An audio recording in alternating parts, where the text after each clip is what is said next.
Never mind me while I'm stepping out my circumference. I feel the nerves trickling down. It's life humbling. My words stutter, stumbling, staggered, I'm caught off guard. This the life of a jigaboo, introverted, I'm scarred. Whoa, my mother been the melodies while they sing the choruses. Direct message from slaves saying we need more of it. Paranoia in my state, I see envy at high rates. Now it's crop off the fate, turn great so I fly straight. Was gone for a minute, now I'm back like an X with big factors. I see you turn flat like extinct like some raptors. When I drop through prayer, precision, practice and patience, we move to greener pastures. They're saying life is a matter of mastering basics and mastering patience. More time I get tired of waiting. Maybe it's fate procrastinating. The times are bad, so it really had me sprung. Like she got me doing things that I never do. You thought that we connected when in fact it was trauma bonding. Just leave it up to me to break the rules, never corresponding. My childhood filled with fence climbs and knee scrapes and bikes and kicking it by the street signs. The older I get, I'm trying to lessen any screen time. The bounce back heavy, I rock steady on climb. This world's a fucking loop, the news will pick and choose whatever truth they wanna give to you. I cannot stomach it, so I poop. Oops. When life turns sweeter, the lemon mouths get louder. But I'm amplified with ghosts from God like that boy Fowler. Working like I got that point to prove. But truth be told, the proof is right in the pudding, no point to lose. 60 for the crepes, yeah, I did that just because. She expecting more, girl, you know I'm saving up. Left me on red, well, it was what it was. Never stress over them joints or in downs when times get rough, so I ghost. Long are the days when we was close, and when I see you, it's like two completely different type of ghosts. I approach the weekly fire dropping, which I'm feeding. Still, I don't expect to be the one, your boy having fun. Still, the songs get spun like Beyblades and teacups. My fun fair to those that ever really know me from jump. So what's up, I've been the one they all depended on like TJ. Now they're dead wilder than a furry knockout punch, leaving them straight stunned. It's hella fun.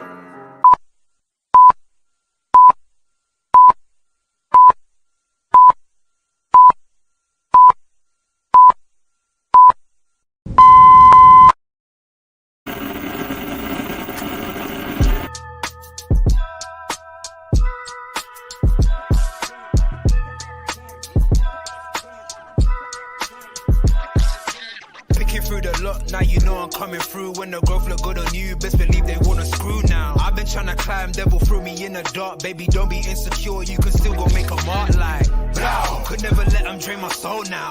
Blow. Tables turning like doorknobs, wow. Blow. I think I'm about to set sail. I'm a walking, living legend, walking with my chest out. Life keep dealing me cards, I keep fitting in love.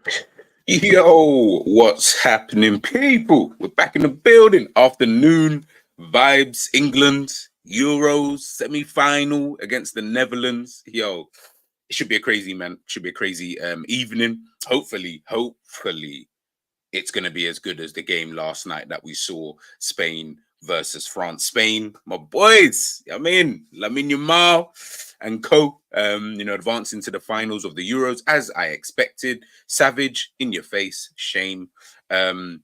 But yeah, now big up everybody who's in the chat, man. Big up to those who are watching on Twitter as well. Make sure you guys, of course, are smashing the like. We're joined by a Dutch connoisseur this afternoon. I said I had to call up Harris because I said, you know what? We need to talk about the Holland team. He knows the Holland team best. So I said, you know what? Let's chop it up, man. But first and foremost, bro, how are you this afternoon, man? I'm good. Quite confident for today. Hey, listen, I don't mind. I don't even mind if Holland get through. That'll be a good final. You know what I mean? Holland versus Spain. I think that would be, a good final to watch and stuff like that. But we'll get into that, when we get into that. As I said, guys, it's the semi-final of the Euros. So, we're now getting to, that last four, or last two really, of this competition. We've seen the performances of both teams, throughout this tournament. And Harris, man, talk to me about like Holland's kind of journey, throughout this tournament, thus far in terms of what you've been happy with, what you're not so happy with, confident with, not so confident, and et cetera, man. I think we've done well this tournament, in terms of performance wise, but it's more of the finishing side that I'm not happy with. So that we create a lot of chances. But the thing is, Depay, he plays striker for us, but I don't think he's like an out-and-out striker. I think he's more of a 10, someone who wants to link play. His finishing's poor, and I think Weghorst should start this game due to I think he's more of a physical presence up front. Yes, Depay is strong, but he's not as tall. So I think throughout the whole tournament, I think we've been decent. There's been some shaky performances. I think Austria Yeah, I had to turn the TV off. And that's a definitive. Turkey, I was expecting that from Turkey. I was expecting a shaky performance against Turkey because I think their forwards, such as Yilmaz, Güler, Yildiz, I think they are all very good players and they like to get balls in behind. And it's like Van Dijk, he can do that job. But if you was to ask him, do you like sweeping up, chasing after fast players? I think he would say no. So yeah, so there were some good performances against France. I think we defended really well. Poland conceded first, but I think we were good throughout the game. Created a lot of chances. Could have been 5-1. Romania, that was a walk in. I think that was a walk in the park. We should have scored about 7 that game. And now we've got England. Nah, man, I hear it, man. I hear it, man. And I think, you know, I've been obviously, you know, watching the Netherlands, you know, throughout this tournament and stuff like that. And big up M. Tom Izzy and big up Bear in the building. He's saying, M. Tom Izzy saying, bless up, fellas. 2010 World Cup final repeat for the football purists. Yeah, man. Like I said, that was a very, very good game. That was a very, very good game. And so many stars, man, in that game. What your Snyders, your Iniesta, like. Yeah, that in itself was a very, very good match, man. Guys, make sure, of course, as per usual, you do head on to Junior Game Manager's Twitter. That's his @ right there. It's starred and it's in the chat, so make sure you guys go over to his Twitter and follow. Big up Jon in the building, my bro. I don't know where you've been. I know you might have been a little bit busy, bro, but yeah, man, I need you back in the fold. I need you back in the fold for next season. So yeah, man, hope you're doing blessed. And make sure you guys, to be honest, his YouTube is in my description.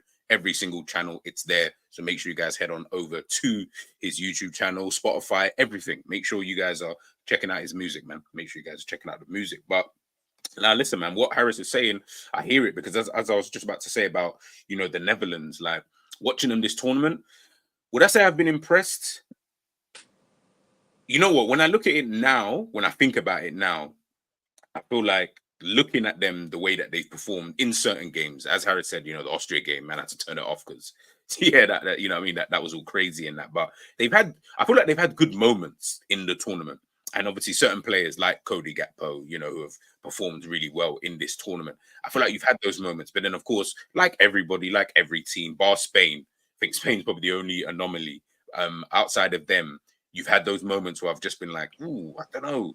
Is this really going to be the team, you know, that's going to kind of progress? But I do feel like when I have watched the Netherlands, it's like there's something there. Like I can believe in that, in that more. I know obviously Harris can tell you a lot more better, or can tell you better than I can in regards to Ronald Koeman and his tactics and whatnot. And of course, we'll dive into that. But when I then look at England, I don't feel that. Do you get what I mean? Like when I'm watching England, like me and Harris, we talk all the time about, you know, some of the things that we're seeing, lineups, predicted lineups and stuff like that. And, you know, when you're looking at it, you're just like, yeah, I just can't believe in it. You know what's so crazy? Gareth Southgate changed the tactics, changed the formation or whatever, right? Not tactics, changed the formation for the game. I promise you, I still didn't believe in England. It didn't matter what you do. I don't care if you play all the players I want you to play. I don't care if you throw in Wharton. I don't care if you throw in Trent, Gordon. I still don't believe because, again, it's just the same thing. Yeah, you're just seeing the same thing. Do you get what I'm trying to say? So where I just don't have that with England. And listen, look, if England are gonna, you know, shithouse their way to a final, then you know that's just, you know, what it is, kind of thing. But I do look at it and I just think if you're just looking at the two teams, and again, I've said this every single game, but guess what? England are still in the semi-final, so big up to them and credit to them and credit to the Netherlands for getting to this point. But again, when I watch England, I'm just like, brother, I've got no belief in you guys whatsoever. Like, it's always a shock when you guys are like, the fact that you guys have made it this far, it's a shock to me because I'm like, you don't deserve it. And we last night with France, you know, ultimately, of course, coming up against Spain, the best team in the tournament, in my opinion, it's like a step too far. You can't be this mediocre for too long. Do you get what I'm trying to say? Like, it just can't work forever. Do you get what I'm trying to say? Regardless of whether you got Mbappe, Tchouameni, Griezmann, and all these kind of guys, guess what? You're coming up against a team that is just organized in all facets of the game, whether it's defensively, midfield, in the attacking sense, regardless. Netherlands, though, on the other hand, I don't see them as a Spain like that, where I'm like, they are composed in every single position. Do you get what I'm trying to say? So maybe there could be a little, you know what I mean? There's probably a little light at the end of the tunnel for England. I do think this is more of an even game, whereas I didn't feel like that Spain-France game was an even game, so to speak. I felt like there was a clear favourite in that game. In this game, I'm not so sure. I'm really, really not so sure. Of course, we don't know because we don't know, you know, how the games are going to kind of pan out. But when we are looking, you know, at the Netherlands, this is like a predicted lineup that they obviously put out on SofaScore earlier on today. I don't know if you guys can see it, but they've obviously got Verbruggen, Brighton goalkeeper, Dumfries, De Vrij, Van Dijk, Nathan Ake, Schouten, Simons, Reinders, Marlon, Depay, and Cody Gakpo in the front three. Now, obviously, that might change in terms of formation and whatnot. But when you look at that team, is there anything that you would change specifically to that lineup? Anybody you would bring in? Obviously, I think For you today, mentioned, for this evening's game. Like, what would you change? I know you said about Depay and Weghorst. I think I'll take Marlon out because he's not. I think he's good going forward, but like defensively, as we're trying to defend as a team, if we're trying to defend in the low block, he's not the one that you want to defend because I think he has lapses in concentration, and I've seen it before when he scored an own goal against Austria. Like he clocked the run too late, and it led to an own. I think it led to an own goal, and like if you have someone like Frimpong who is more defensive minded. He's played as a wing back, so like when he drops into that right mid position in the 4-2-3-1, it's kind of the same as he defends for Leverkusen. So he's just a bit more higher than his right centre back. I think Dumfries will basically be a right centre back while defending. If we do defend as a low block with Frimpong on the right, I think it's more. I think it suits us more because I would like to sit back for this game. And then Simons, he hasn't performed well this tournament. I think he's been quite underwhelming, but he has got the G as in the assists at times. I think his decision making in the final third has been poor, which is why I don't want to take a risk on him, even though he is quite key in terms of the positions that he takes up. I'm not sure if you noticed, but in the game, the amount of positions he was picking up on the ball. I think it was really good because it was like you didn't know what to do with him. But we're kind of You're just cutting in and out, by the way. You're just cutting in and out. A team that has players on paper, they haven't performed well. But I don't underestimate England, so I would take Simons out for Weghorst and put Depay in the 10. And put Depay in the 10. No, I hear it, man. I hear it, man. And I think other than that, everything else is fine. Okay, cool. No, listen, man, I hear it, man. And it's interesting that you just said something there about you would rather sit back in this kind of game, which I found kind of interesting. So I don't know if you mean in regards to or in reference to thinking about playing potentially on that counter attack, you know, when it comes to, you know, coming up against England, because we don't really know. Obviously, we know that Mark Gay, of course, he's going to be back for this game. So I don't know what that looks like because I've seen a couple like predicted lineups and stuff like that, but you know, like in recent days, we've seen like, oh yeah, well, this is what the formation is going to be. This is who's going to come in, etc., etc. I haven't really seen too much of that recently. Just more people talking about it, but when we're talking about the news outlets and stuff, they don't seem to really have anything for us. But this is the kind of predicted lineup, you know, that these guys are looking at. So of course they've got Mark Gay coming back in for England with so basically same formation we had in the quarterfinals. So 3-4-2-1. Gay on the left side is centre back, Carl Walker right sided with John Stones in the middle.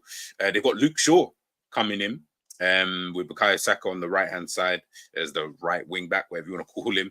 Declan Rice and Mainu, Jude Bellingham, Foden, and of course Harry Kane up top. When I look at that, if that was the predicted lineup, like let's just say, or that is the lineup as an example, the Luke Shaw thing, it's so funny because with the Luke Shaw thing, I'm kind of like, if he is fit, then just play him anyway. If he's genuinely fit, like I don't want to see, yeah, he's got to come off after 50 minutes or whatever, or he's got to come off, you know, relatively early in the game. I don't really want to see that because then he wasn't really fit. But if he's fit enough to play, then of course just start him. Gay, it's weird because the Gay one, I don't mind him coming back in, but he's a bit deep on Konza because he did play well. But ultimately, Gay, he has proved throughout this tournament, in my opinion, he's been England's best player or been England's player of the tournament. He's had very, very consistent performances throughout this tournament. Hasn't really gone up and down. Everyone else has been like, had maybe a good, so to speak, a game, so to speak. But yeah, Gay's been consistent, in my personal opinion, throughout that time. Everyone else, I guess, is the thing is everyone else is kind of the same, just based on. I'm not even gonna like. Usually, I would sit and be like, "Yeah, okay, I want to play it." There's no point. I don't like. I've just gotten to the point. I don't care about England like that now because I know what you're going to do. So I've just got to think in my brain like, "Yo, okay, he's not gonna play the Gordons. If he's gonna play with this kind of new system, really, the changes are gonna come really down that left hand side, and obviously that left hand side is obviously then looking more towards." Holland's right hand side, because we know with Holland's right hand side, when you got players like Dumfries who is going to want to go up and down that side or that flank of the pitch, yeah, you just got to be careful. And that's where maybe I feel maybe Gareth Southgate might just look at everything and say, you know what, I need to make sure that that side is a little bit more protected, a little bit more balanced, in order for us to get some type of joy. Because as much as I don't rate Dumfries that much, I used to rate him before, but in the last 2 seasons, man, you've not I impressed think me he's a bit of a bozo. Yeah, man. Like, and the thing is, I used to always try to back him all the time. I used to say, like me, I have like a 2-season rule with players in it, like in terms of how I look at you in that sense. Unless you're super good 1 season or super shit, then that might formulate my opinion. But when with Dumfries, I gave him like the last 2 seasons, and in the last 2 seasons, man, I ain't been impressed with that guy at all, man. I can't even lie. Like, he's had obviously good moments in general, both for club and country, but then he's had more, as you say, bozo moments. But regardless of that, he's still a threat. Say that again. Do you see that corner he conceded last game? Against Turkey. Oh, yeah. And that's why we conceded the goal. Yeah, but this is what I'm saying. This is what, like, so on that side of things, for Holland anyway, or for the Netherlands, what we're going to call them, for them, yes, watch out on that side of the pitch. But if we're looking at, say, the England predicted side, on that left-hand side, it's not really like, I don't feel like it's too much of a threat anyway. I mean, Luke Shaw might coming back in might change all of that. I don't know. But so far this tournament, that left-hand side for England hasn't really been a threat, whatever formation that he has played. Yeah, it's been ghost. It's been super ghost. I think if Trippier starts, I honestly, I'm not shook with that left-hand side. Like, you might as well not even play that left-hand side. Yeah, facts. The right-hand side for me is a threat, which is why I would play Van der Ven against Saka and Van der Ven and Walker. Oh, yeah. But the thing is, if Shaw starts, I think that's a problem. True. It could. That's what I'm saying. It could help. It could help down that side, though. Just more for the balance more than anything. And of course, he's experienced at playing down that side as opposed to a Trippier or whoever else he wants to, fling down that side. Another player for the Netherlands that I looked at, of course, Netherlands player of the tournament. He's been fantastic for Netherlands this tournament, and that's of course Cody Gakpo. So when we're looking at like his heat map, and in terms of this is obviously in the last game, by the way, people, not the heat map throughout the tournament, just in the last game. When we're looking at his heat map, you're looking at it and you're thinking, okay, cool. From what I see, and again, Aris, please correct me if I'm wrong, or let me know where I'm going wrong. From how I've seen it with the Netherlands, I feel like the reason why Weghorst wouldn't start in a game like this, potentially anyway, and the reason why Koeman would rather have Depay up front is because he wants the front four to almost be a little bit more fluid. He doesn't really want a stagnant target man, so to speak, unless obviously the game's getting away from them and you need something different. That's a really good option to have on the bench. Of course it is, someone who you can always hit every single time. That changes up the mechanics of it. But when he's got Depay, Xavi Simons, Cody Gakpo, I can't remember who's on the right hand side, whether it be Marlon, whether it be Frimpong, or whoever it is plays on the Bergwijn, who played in the last game, whoever it is on that right hand side, he wants that front four to be a lot more fluid. Because I see with Depay, as dead as I think he's been this tournament, I can actually see the other side of what he is trying to do, which is he's just filling in spaces. He's filling in these gaps. He's trying to draw players out. Now, obviously, when he gets to the finishing side of it and stuff like that, that's where Depay is obviously letting man down. Fair enough. But when we are looking at, say, someone like a Cody Gakpo, who, if England don't play it right, from what I've seen of Gakpo, if England leave Gakpo too much space, and I know it's coming up against Walker and whatnot, but Walker's been stinky anyway this tournament. if they leave this guy with too much space and he's able to cut in, it could be a long day. It could be a very, very long day for England moving forward, because he likes going from out to in all the time. And again, with someone who can do that and has shown it in this tournament anyway, that he's doing that quite consistently at a high level, that's going to be a long day for England. And this is where in transition, when Netherlands get the ball, that's where I think they hurt England. So on one side, that's why I was so intrigued why you mentioned about England, Netherlands sitting, more the counter-attacking football. But you know what? That might actually help them moving forward with that front four, if, of course, Weghorst isn't going to start the game, so to speak. But I do find that interesting, man. Talk to me about Gakpo, though, man. This tournament for the Netherlands.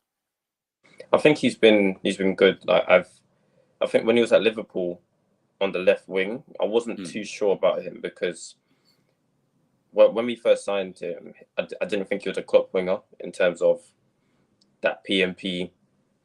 Take man to the byline. I have seen that a couple of times this tournament, and I think he looks quite good on the left wing rather than centre forward, because I don't think Gakpo knows how to kind of use his body against bigger centre backs, because he does seem to get pushed off the ball, barged about. But on the left wing this tournament, I think he's looked really good in the goals he scored. There was one goal, I think it was against Austria, where it was like Man United goal, the 7-0. Yeah. Where cut in that touch out and then put it bottom bins, and it's like I think he is a candidate for one of our best players. I do think there could be other players that have played better than him. Reinders, Shelton. I think that pivot has been top in terms of breaking lines, playing up from the back, creating chances. But yeah, I think he's been good this tournament. I think it would be nice to see if he does step up against England, because I think that would put him in the bracket for player of the tournament if he does score or assist. Then of course the final, if he does score in the final, if we do get there, then I think he's player of the tournament.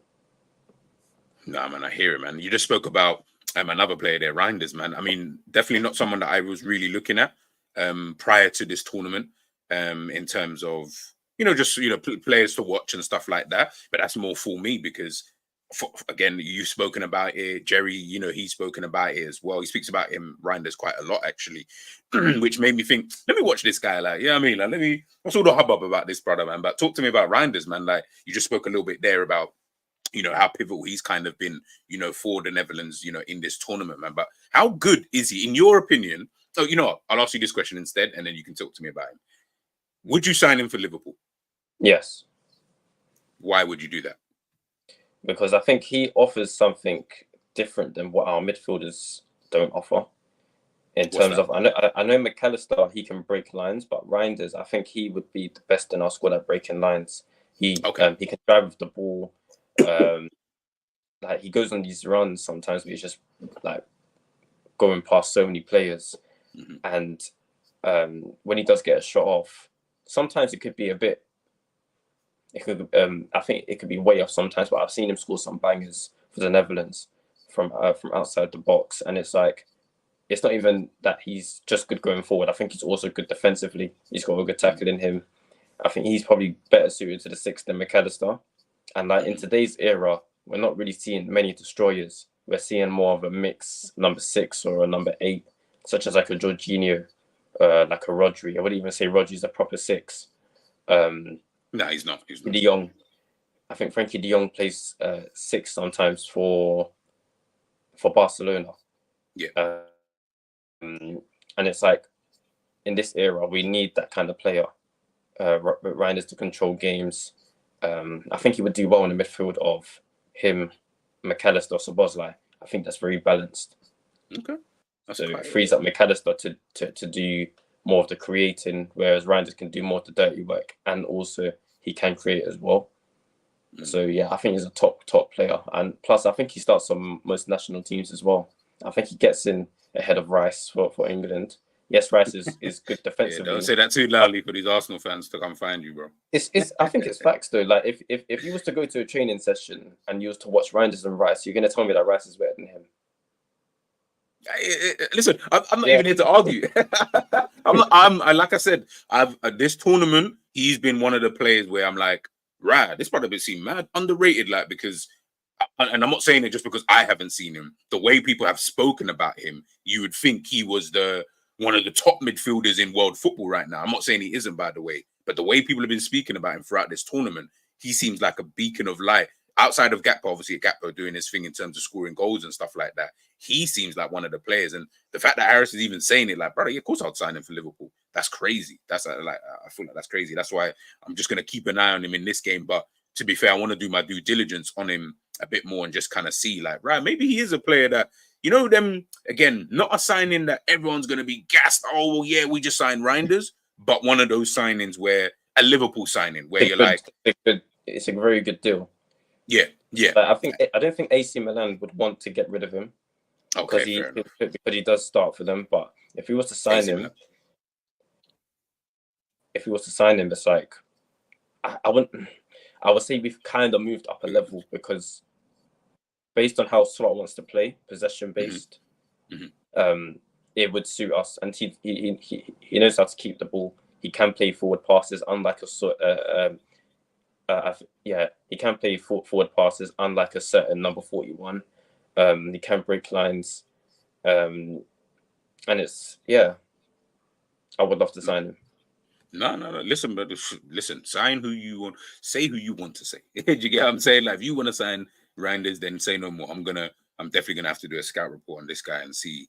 Yo, maybe he might be, you know what I mean, like a good little sign in there, man. Guys, please make sure, of course, you are smashing the like button. The last player I was looking at for the Netherlands, obviously, was Virgil van Dijk. Now, I don't want to get into too much about Virgil in terms of this whole leadership rubbish and, you know, whatnot. Forget that side of it. Just in terms of his performances this tournament, how impressed, you know what, out of 10, what would you give Virgil van Dijk this tournament thus far, up until now? I think the only iffy game was probably Austria. Okay. Fair. Yeah, Austria, I would say. I think people were talking about him being dead against Turkey because that Yilmaz guy was running behind him. I think the first time when he ran behind, I think Virgil did well to force him back. The second occasion was the yellow card. Yes, fair enough, he may have got him there, but I don't think he was going anywhere. Really. And then I think there was a third occasion where someone said that he beat him in a 1v1, but Virgil actually put the ball out for a corner. So I guess that's just rival fans trying to graft to find mistakes out of him. But I think this whole tournament is standard Virgil. I think he's been a 7.5 to an 8. Yeah, so I think he's been good this tournament. No. Fairs. You know, I'm not even going to put the comment up. You know, I don't actually have time. Negativity is never really a good thing.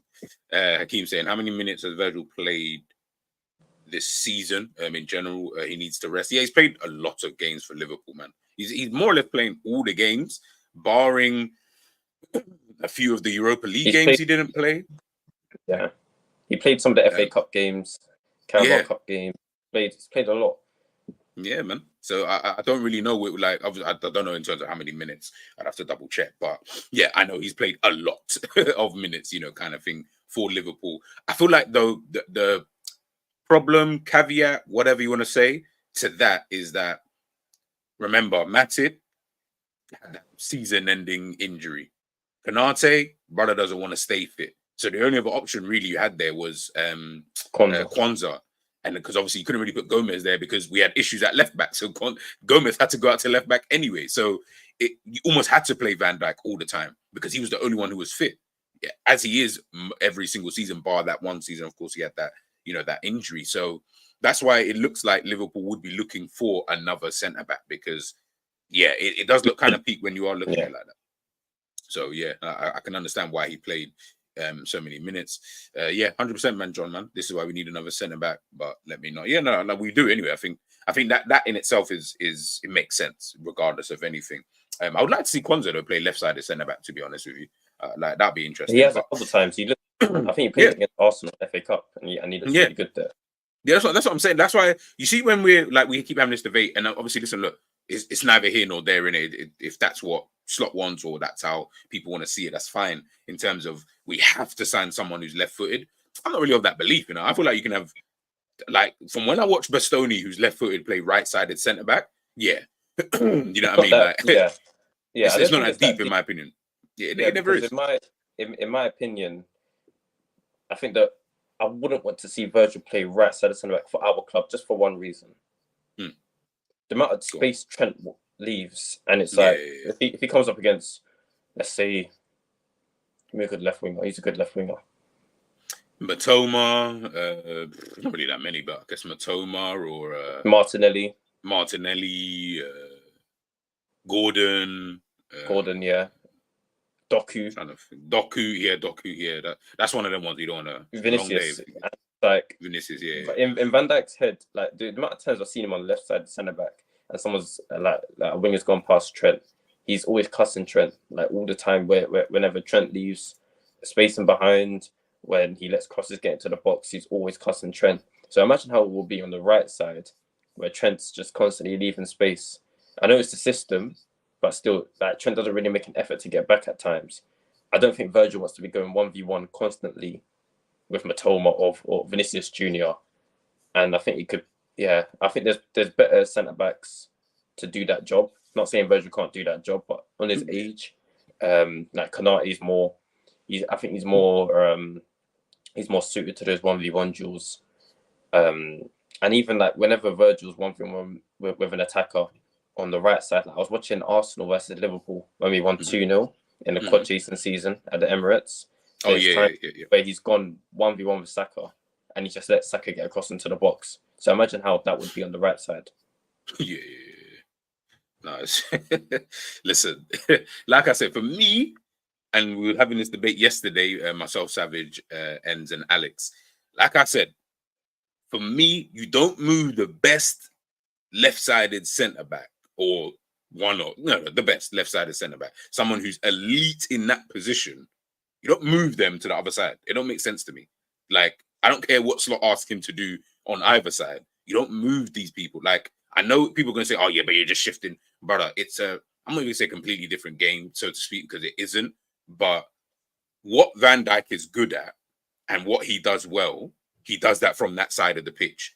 He's not doing it from that other side of the pitch. So all these crossfield passes that he loves doing, picking up the ball, the relationship he has down that left-hand side, you know, he's more comfortable defending on that side. I'm not saying he cannot defend on the right-hand side, people, before everyone starts jumping at me. I'm not saying he can't do that. But when we're looking at him, from everything we've literally seen of this guy, why move? It's like the whole Trent situation. I'm like, why does everyone always want, yeah, he has to evolve into this position? Brother, just keep the guys in their natural position, because we wouldn't say that for people who play in other positions further forward. You wouldn't turn around and say, nah, man, you know what, maybe Salah should evolve and play left wing.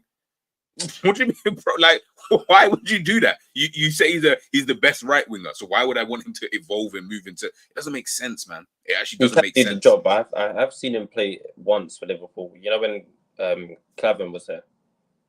Oh, Jesus Christ! Yeah. You just said, that was the one time where he played right side of centre back. He has played. I think he has played right side of centre back for the Netherlands a couple times. The team, he's fine there, but like you just don't really need to move Virgil. I think we do need a left-footed hybrid centre back like an Ake who can play left back. Yes, exactly. That's when I say I think we could get one, but I don't think we need who would you say is a left-footed centre back that can't play left back like that? Can't play left back. Yeah, I'm trying to think. Don't know, you know, who's a left-footed centre back that can't play left back? I'm not sure about Levi Cole playing left back, although that might just be in Chelsea's team. Maybe he could play that position. I think it'll be fine when it goes into a free. Yeah. But like, if he was to ask him to the Robertson role, he can't. Yeah, no. Yeah, no, he can't do that. I don't. Yeah. No, it's so yeah, it's true. Yeah. So I would say like any left foot centre back, whether that's Schlotterbeck, he's quite tall. He could play that system, as in a back three.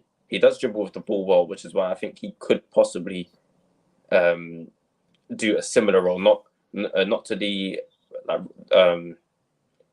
not to Robertson's level, as in getting forward, but I think he's capable of doing that role.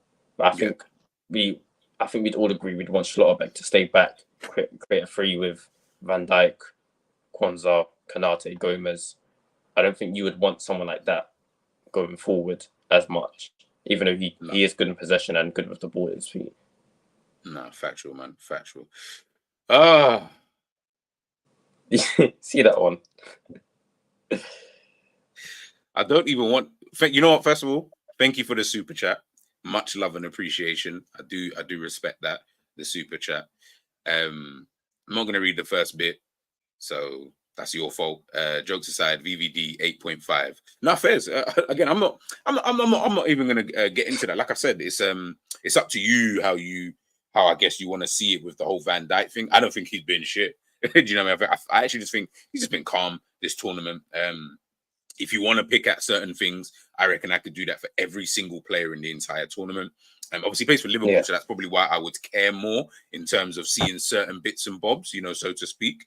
But yeah, if you think it's been an 8.5, then fairs. Do you get what I mean? It's interesting when I was looking, and by the way, now big up ends again for the super chat though, man. Much love, my bro. I was looking at let me get it here. Yeah, I was looking at his heat map for the game against Turkey anyway, and obviously just in a general sense, when you see like the average kind of positioning of someone like a Virgil van Dijk, what you're noticing, you can see there, he's the furthest back. He's the one who sits the deepest, in this kind of back line, whether it's a 4, whether it's a 3, or however you guys kind of want to see it, or if they build up with a 3. However, he seems to always be the deepest one. I'm going to be interested to see this evening how that also looks as well, because I think in order for England to maybe get some joy, because let's just get it straight. In terms of Virgil versus any of England's attack, Virgil will win 10 times out of 10.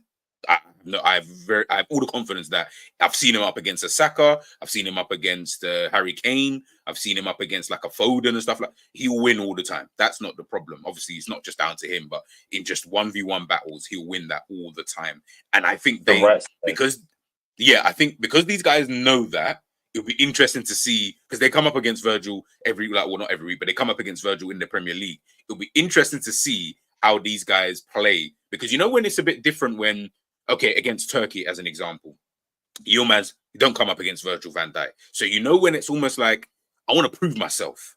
Like there's a little bit, like this guy everyone keeps talking about, people say I can't get past him. Let me prove myself. Let me burn it and let me see what he's really about. Obviously, you don't know this guy. You don't who Virgil is. You know that everyone obviously speaks about this guy, but you don't know him on the pitch because you've never played against him, or you haven't played against him that much. So there is that little bit of, I don't know if you probably had it potentially, but I know I've had it when someone that on the other team that people have been speaking about for time, I've seen him, heard about him, the man have been talking about him, etc., but I've not seen him on the picture. Let me see what he's really on. Is he really fast? Is he really strong? Let me just quickly nudge him a little bit. Let me see all these little kind of things. So I think when you come up against an opposition that you face quite frequently, so the Sakas, the Fodens, the Harry Kanes, but when he was at Spurs, Anthony Gordon, whoever's on the left-hand side, or in this attacking 2 kind of thing, it'll only really be Jude Bellingham, who hasn't really come up against him,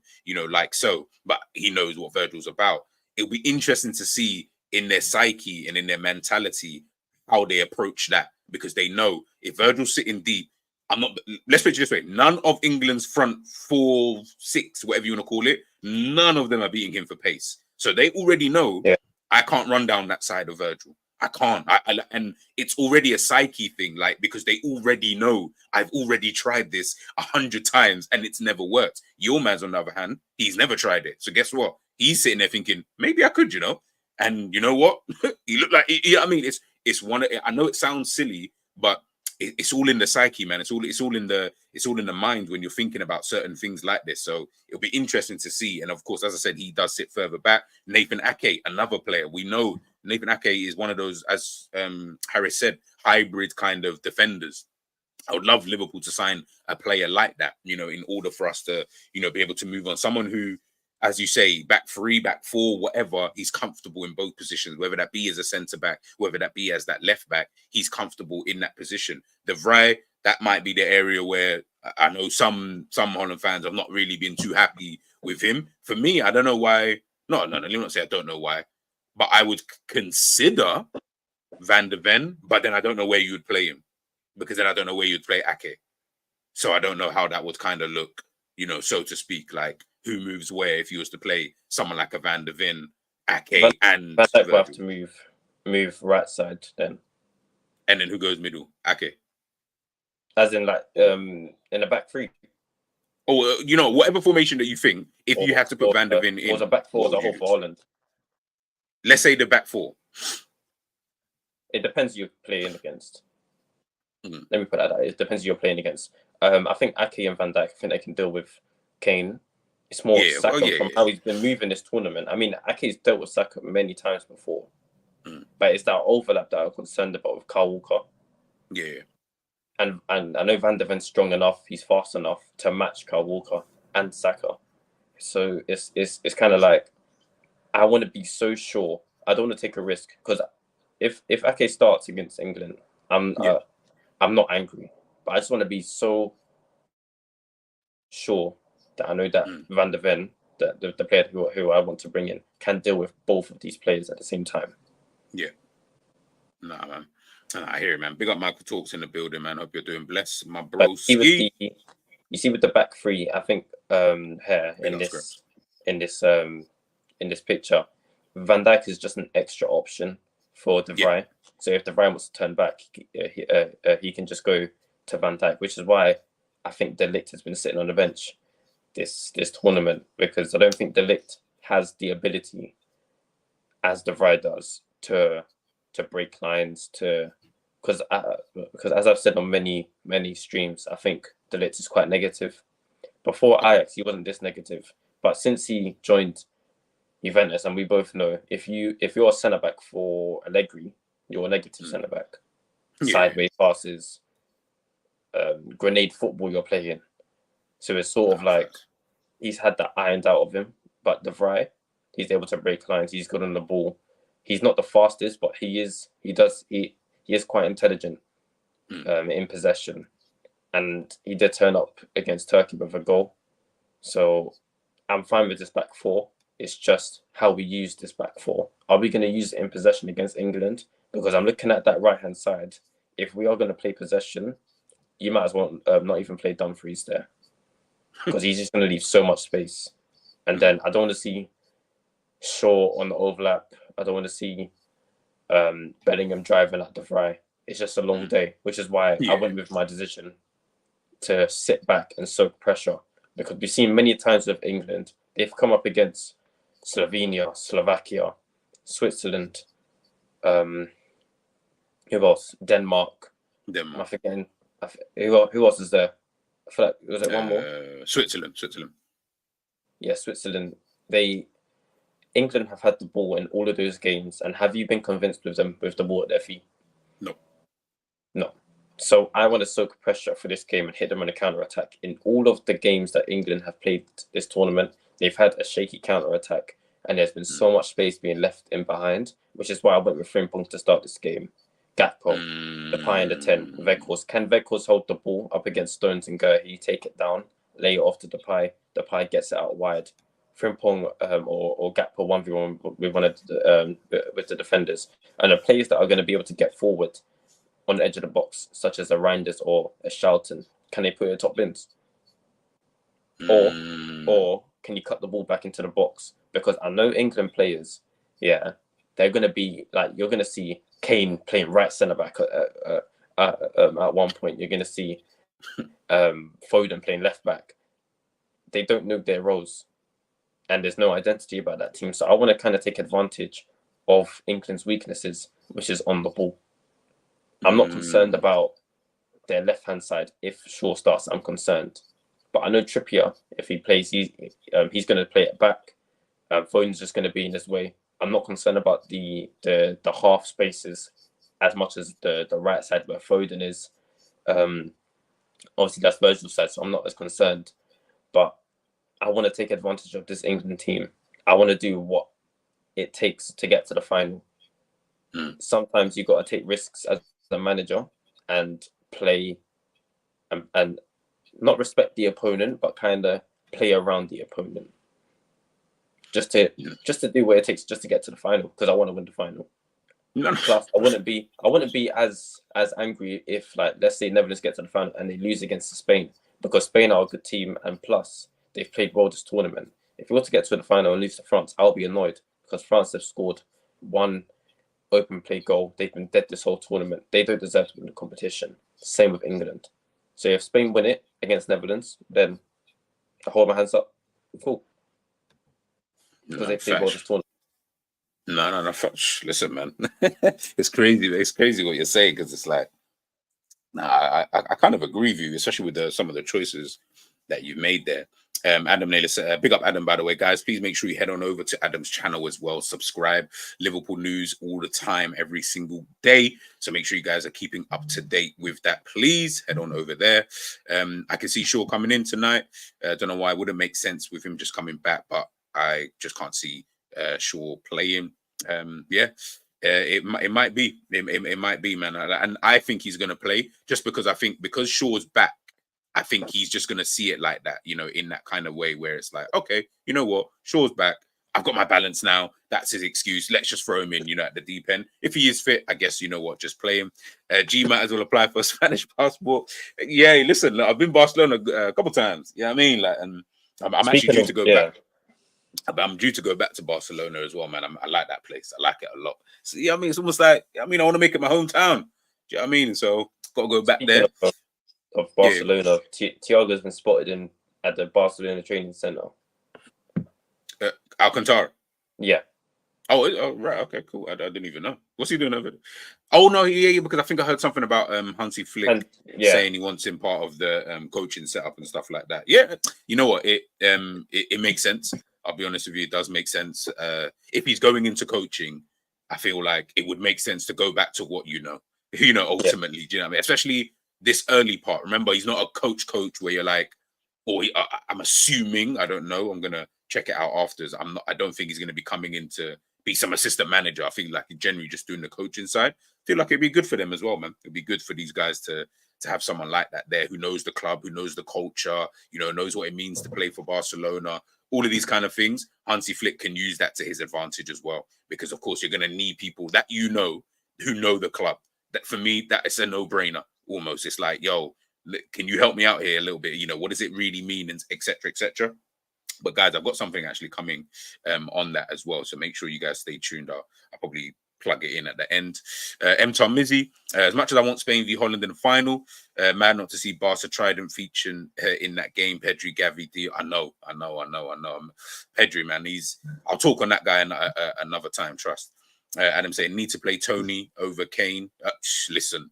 I would love if they play Tony over Kane, because I feel like what Harris said about Weghorst, which is bringing others into play, I do not feel Harry Kane is doing that in the slightest. Like, and if you're not doing that, if you're not doing that, that's fine, because then you say, okay, Harry Kane, we know he's a bad boy finisher, blah, blah, blah. You're not even doing that. So you're actually doing nothing. As Harris said, you see man at right side of centre back, like making passes. Honestly, I don't care for any of that. Have someone who, if you are going to go long, if England do want to go long, and if that's just to get the ball up the pitch, get the team up the pitch to potentially break that line, guess what? Tony is the best person for that. That's if you want to play it that way, where you've got someone who can hold up the ball. Like, if he's more of a threat. He's more of a threat in that. Exactly. Tony versus Virgil. I've seen that battle, and it's not been comfortable for Virgil van Dijk. Definitely not. He's had some battles with Tony where I'm like, ooh, Tony's actually won there. Do you know what I mean? Tony's getting the better of him in that kind of sense. Kane is not getting the better of Virgil in the slightest. I can promise you that, for fun. Michael talks saying, you got to visit Bilbao. Listen, I do want to visit other parts of Spain. I'm not going to act like I'm not, or I don't want to, but I do like Barca's guys, if you've never been to Barcelona, I promise you, go to the Camp Nou, yeah? You see their museum? Yeah, it's peak. It's peak. Man's got a whole side just for Lionel Messi. It's actually mad.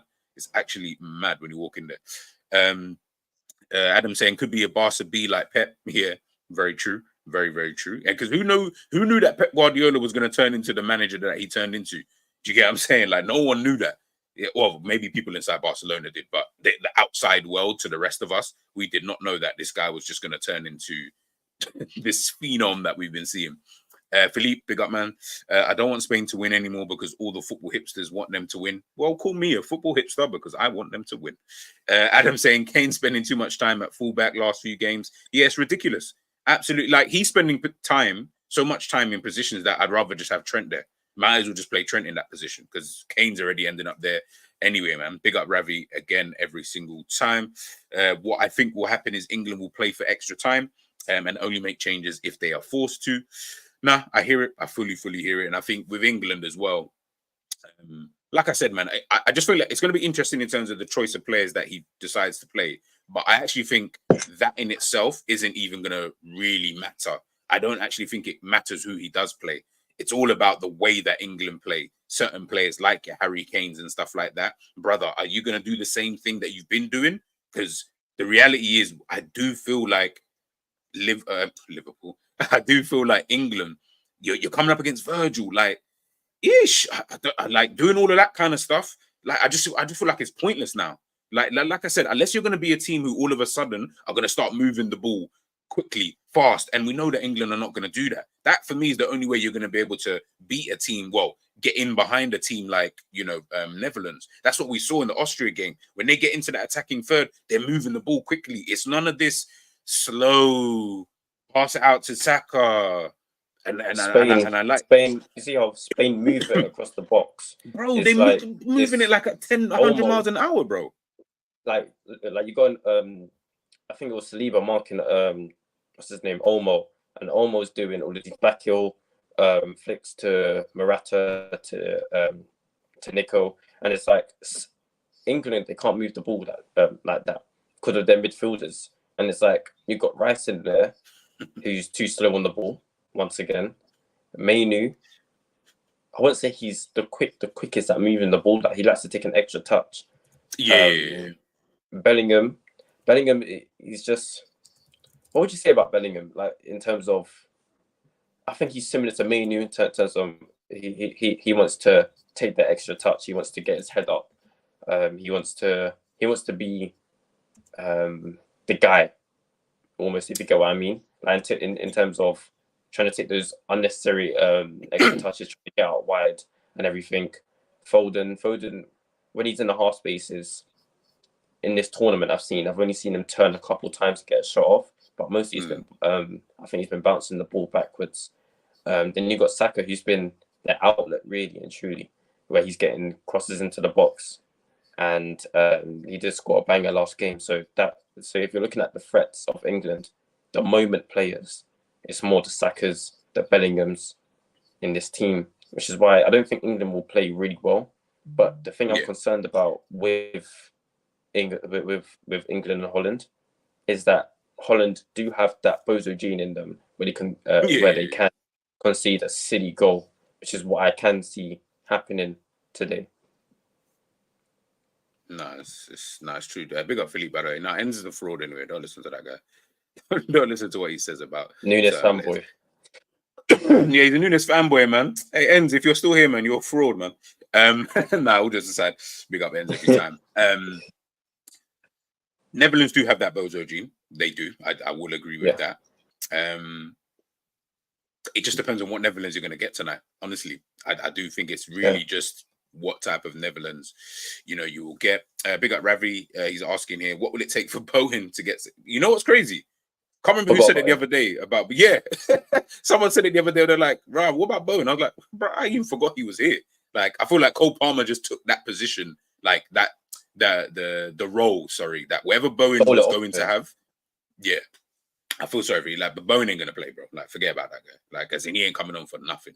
He'll just be a part of the squad, and if they win, he picks up his medal. He goes back to West Ham. He's good.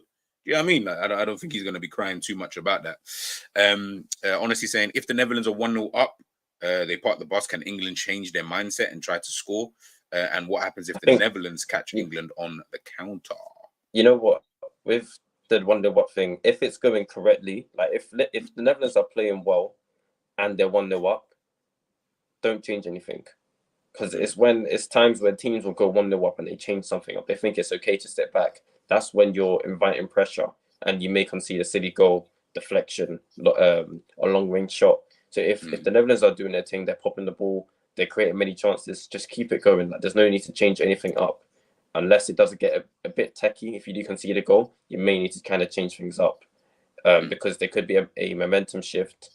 We've seen that many times, especially with Liverpool, where they conceded a goal. Actually, they've scored a goal first. They started off well. Then they conceded, and then there's a big momentum shift, and they may concede another chance, like from kickoff, for example. Straight, they may lose the ball. And there's just a big momentum shift. So I think if the Netherlands are 1-0 up and they're playing well, then cool. No, facts. We always see it as well. We always see it like with teams when, especially, I never understand it. Like as you said with the Liverpool thing, I used to always think, why are you changing the way you're playing now? Just carry on playing what you was doing, and then you're doing fine before. Like why Man City did it against us actually. When we played them, they changed after they scored. I was so like, obviously it doesn't matter because obviously we ended up getting a draw. But I was so baffled. I was like, why are you changing the way that's very weird from a Pep Guardiola team. Like I would have expected you guys to even go for the kill. Like I was more worried that, well, this could turn into kind of ugly if it starts going a bit peak, it could get ugly from this point on. But they just changed, and then of course Liverpool obviously getting themselves back into the game. But it is what it is. Philippe saying Gordon won't see a minute in this tournament, but just give me a winner's medal. It's true. Certain man, listen, once this tournament's done, if they win, or whoever wins, whether Spain or thing, the ones who didn't really play, you think they care? You think they're not going on holiday telling man like, yeah, so guess what, guys? I was part of that Spain team, or I was part of that England team that, won the Euros and stuff. Like, listen, man, they're going anywhere, man. Trust me. Honestly, there is a high likelihood that the almost £50 million release clause will be triggered before Monday's deadline, with English and Spanish sides in contention. Liverpool currently not planning a move for Dani Olmo. Liverpool, if that's true, y'all are idiots, because that is literally the perfect player to play. I think I would swap him for Nunes, because I think Olmo, if you're playing I think Olmo's a five-a-side player. Like he can play anywhere about on the pitch. So you see most of the Spain players that they can play anywhere, and it's almost like it wouldn't matter if, like, let's say start with a front three with Diaz or let's say Gakpo, Olmo, and Salah. It's almost like Olmo's not going to stay in that position. He's going to be like a Firmino. He's going to be knitting the play. So that's more old school Liverpool. Him as a centre forward, or if we play a number 10. I know Slot did say we don't play a 4-3-1, or he said something along the lines. He would be kind of hovering around in the half spaces, trying to link play, try those 1-2s with Diaz or 1-2s with Salah. So he would be a player that I would consider to play for Liverpool. 100%, man. Like from what, and listen, I wasn't even that convinced of him. Although people told me about his injury record, so again, I'm going to do some more research. Yeah, that's one thing. Yeah, in behind, excuse me, someone like Dani Olmo. Ravi's asking question: what will it take for England to play a little bit more quicker? A new manager. That's probably the long and short of it. A new manager will get potentially these guys, playing a lot quicker. Ravi saying he would take Bowen at Liverpool. Yeah, that's Jerry's guy, man. I'll let you and Jerry have that conversation.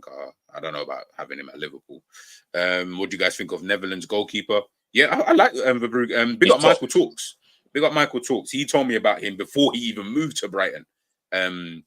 He was telling me about this goalkeeper. And when I do like my player watches, I don't really do goalkeepers that much. It's quite difficult with the goalkeeper side, trying to get like all the reports and stuff like that. And I'm not really good at looking at goalkeepers and really seeing in terms of young goalkeepers anyway, unless like, you're Donnarumma and, it's just quite obvious. So I've always found it quite difficult with goalkeepers in trying to really understand their kind of game, So I've not really done too much, but Michael told me about him. And bro, we're seeing what he's on now. Do you get what I mean? He's a very, very good, good goalkeeper. Philippe saying Arsenal fans are going to parade the Raya Euros medal. Oh, bro, if it was Raya, if Saliba got to the final, like, trust me, these lot were going to go mad. I can already see it. Do you know what I mean? So yeah, I could imagine it. It is what it is, if man. Saliba It is won the what it is. Euros, you'll be seeing Saliba's won a Long Euros, day. and that hasn't, and blah Yeah, blah yeah, yeah. blah. Long day. Long day. Absolutely long day. Angel saying Germany engaged Spain in midfield and didn't allow them to play. If you sit back, Spain will play through you. Their movement in the final third is good. Yeah, and I also think with Spain as well, what we saw of them in the second half, and this is what I say, like when you watch the games, like you'll see there's such a difference between a Spain, the way that they waste time, so to speak, and with the way that England tried to do it. You see Spain, you see all that possession that they were doing in that second half, and people said it was boring, which in comparison to the first half, it was. But you see what they were doing? Yeah, they were just killing the game for France. Like, and listen, it didn't work all the time in terms of there were moments where I was like, you should play a bit more forward because you actually have an opportunity to do so. And you guys are clever enough to understand when you have the opportunity to do so, but they didn't really do it, enough times, if in my personal opinion. Obviously, clearly it doesn't matter because they ended up winning the game, but they were killing that game for France. That's why Kante, Rabiot had to come off the pitch.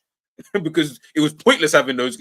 There's no point having a Kante who can run around for days because all he's doing is just running around, not touching the ball. Can't even get close to the Spain midfielders because the second he gets close, that ball's already popped off. Rabiot can't get close. That ball's already popped off. Rabiot was doing nothing in the midfield. Nothing. Absolutely nothing. You're just letting Yamar score goals in that. Like I said, yeah, you see all of that stuff. It could become a long day, a very, very long day when you come up against that kind of opposition who they know, and they're Camavinga should probably have the started best that team. game. Yeah, and he ended up coming on, and even he, like, obviously maybe because of the pace of the game by the time he gets there, but even he late to challenges. Like it gets to a point where you're just like you're coming up against the best team the best nation probably in the last 20 years who know how to kill games in any way, shape, or form. They will kill you with possession. I don't care what Spain you're talking about, whether you're talking about the generational Spain, whether even this Spain that has been stinky prior to De La Fuente obviously coming in. That Spain still, as we saw in the World Cup, their man will killing man with just possession. Like it's just in their DNA. So when you come up against that type of side, you look at the difference when Spain were 1-0 down. Look at the way that they played. They played all of that attacking football, moving. They went 2-1 up. Guess what? Let's kill the game now. Let's kill it for France because you almost kill France's hope. Like in their own hearts, they're like, brother, this is long. I'm not touching the ball. I'm not getting anything. These lot are just popping it around. I'm late to the challenge. We're picking up a yellow card. Navas on a yellow card early in the first half. Calm after that. Calm game after that. Yeah, there was one or two moments, I will admit, but calm in general after that against Mbappe, one of the best players in the world.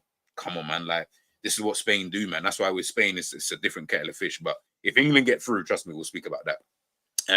But Bruggen is okay, still a young keeper, a lot more to learn. Yeah, 100% agrees. He's young.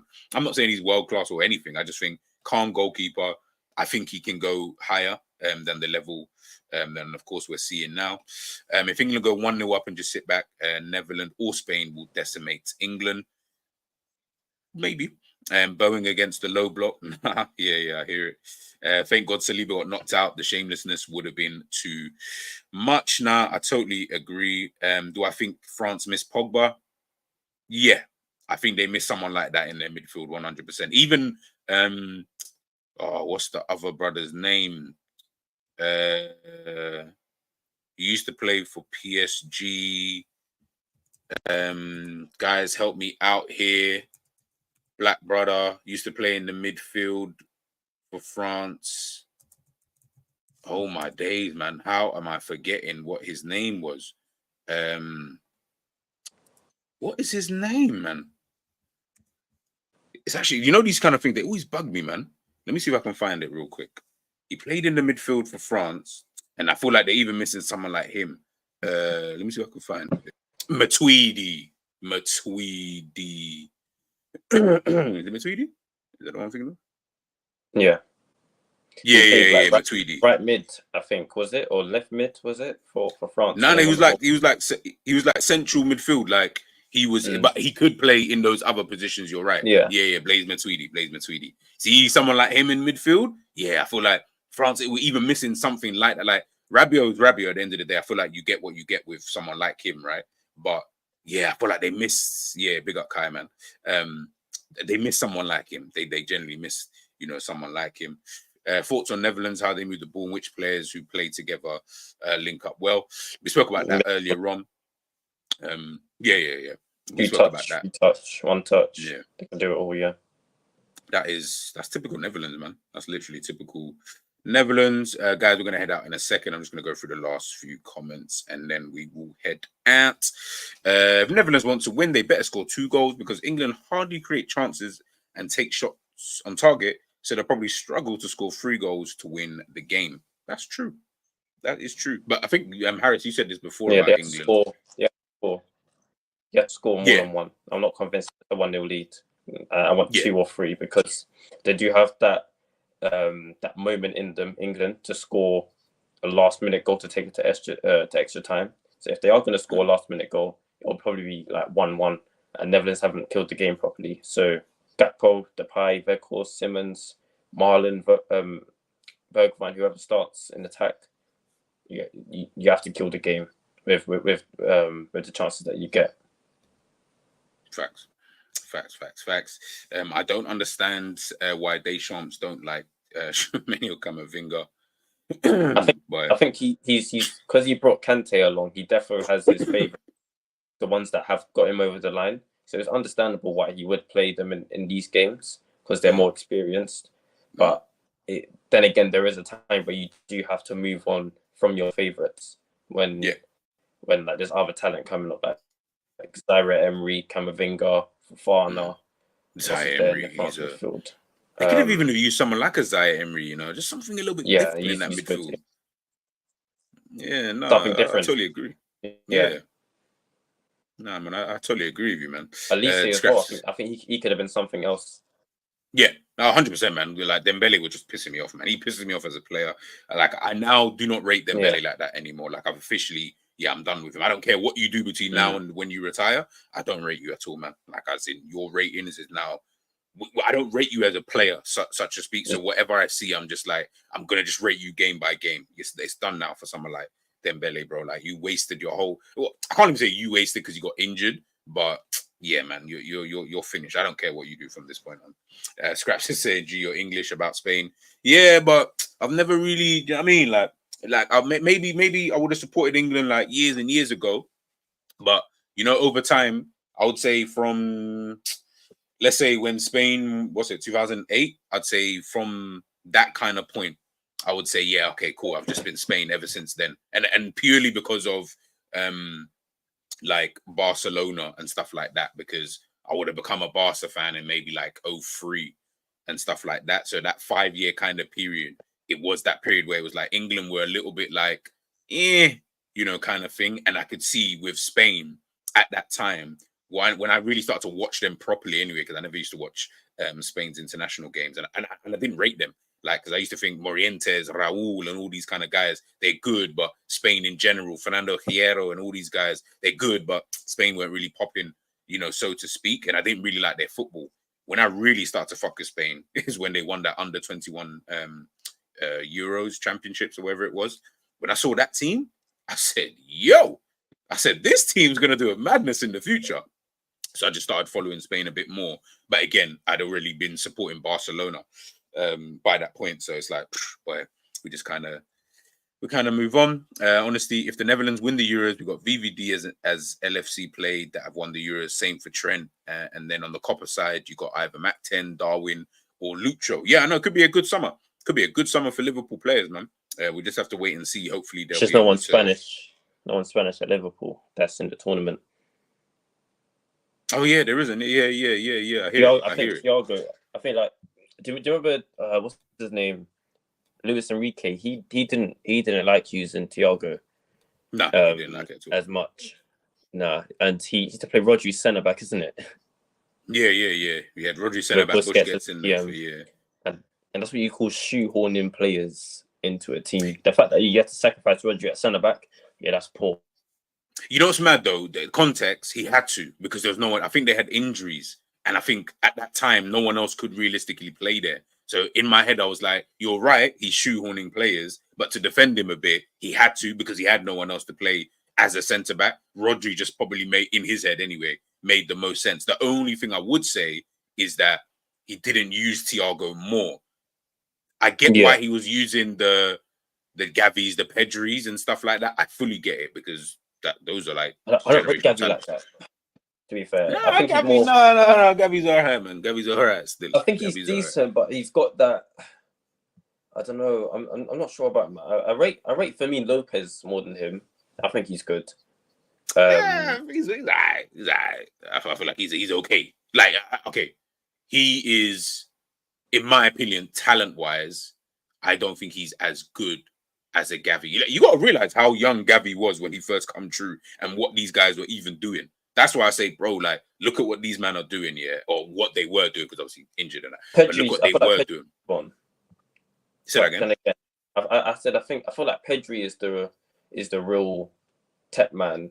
I mean, like you've got as you said, Gavi, you've got Fermin Lopez, you've got I feel like I'm forgetting a few more talents that they have in midfield, but I'm not too sure about Gavi. But Pedri, I feel like he's the guy. But then again, he has so much injuries.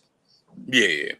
It's almost like you can't get a good technical player, and kind of enjoy him for his career without injuries. Yeah. No, it seems like listen, man, I feel sorry for him. No, I agree, man. I'm starting to feel sorry for the guy. I'm just like, bro, like your career just seems like it's gonna just be one of those kind of careers where you're just like, yeah, potential. Like, you know, I could have been this. It could have been this, and I'm just like, it's mad because what we have seen is still dope. That's the maddest thing. It's not like you know, like it's not like obviously, yeah. It's not like we saw something when he was 16 and then we thought he was gonna be, but he moved to I don't know, some Everton or something like that, and we're like, we thought he was gonna be still there. This guy, he's still there. Like so, but there's potential there to be seen. Yeah, 100%. Honesty's asking question: would you take Bowen? Nope. For 100 mil, hell no. I'd rather just get Adeyemi in a centre back if that was the options that were available. Like Bowen's not even close to being that kind of level good. Trust me on that. G, is Adeyemi any good? Because people keep saying he's not that good. 3 goals in so many games. You know what, mad? Yeah, I feel like I'm not even caring about some like the GAs and stuff too much nowadays, man. I've actually stopped caring with certain players. Like, if you think they're good, everything outside of GA, then they're good, man. I think Adeyemi is a calm player, and if the fee was like chicken change, then yeah, I probably wouldn't mind. But remember, in the position that he plays, unless you're going to move him, and again, that's then shoehorning the player into another position. If you're talking about just getting a left winger, which he is predominantly anyway, then what happens to the Gakpos? What happens to the Diaz's? Like, there's too many things about that. Pedri is 22, man, look like he's 38. Yeah, because he's been playing since like God knows how long. Do you get what I mean? So, you know, that's why it looks like that. But guys, we'll end it there. We'll end it there. Big up to everybody in the chat. As I said, guys, please make sure you are smashing the like, sharing, and subscribing to the channel.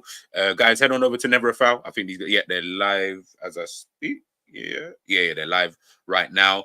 If you do go over there, just say the G Raid or whatever. You've headed on over from there. Just quickly, by the way, I don't think Eze or Musiala are left wingers, number 10s. They're both. They're players you can play on both. Like, you can put them on the left wing, but they will do almost like a Coutinho, where it's like you might look like on the team sheet it's left wing, but you'll be more of an inside type of player. You just may be the one who has to go out there to defend against the right back every now and again, kind of thing. That's your job. But when we're looking on the pitch, you're going to be more inside more than anything. I feel like these kind of players are. They can do the touchline. I think they can do it, but I feel like it's more of a mixture. Like, if they played for Liverpool, you will see them come inside at times, but then there'll be times where they're out wide going 1v1 with the fullback. So it's not just like who's a proper touch Doku. It wouldn't be like he's just holding the touchline and going 1v1. They're going to switch it up. No, factual. And that's what I think we need. Yeah. We'll wait and see, man. But yeah, guys, keep your notification bells on. As I said, head on over to Never a Foul. Check out what these guys are on about today. I think they are talking Xerxes, Euro, Bobby Marino, and Chelsea, Danny Olmo news. Make sure you guys head on over there. Just quickly, this is what I was talking about before. Like I said, I'll be dropping this after the Euros anyway, so it's not going to be for this week. But got a new show coming, the Euro Club Fourfold. We're going to take a look at Marseille over at Ligue 1, Juventus in Serie A, Bayern Munich in the Bundesliga, and Barcelona. So next season, I'm going to be following those teams next season. I'm going to be following those teams in terms of their games, style of play, what they've been doing. Each week, I'm going to have an episode where we just take a look at those 4 teams, just so that we can, we can have a chat. And of course, because we'll be looking at all of these leagues, there's also going to be other players that we can potentially, tap into. So of course, I'll talk more once I drop the video and stuff like that. But just make sure you guys stay tuned in regards to that. As always, guys, make sure you smash a like, share, and subscribe. I'll catch you guys tomorrow at some point in the morning / afternoon with our match reaction. Let me know in the comments if you think England will make it through. I'll catch you guys later. Peace.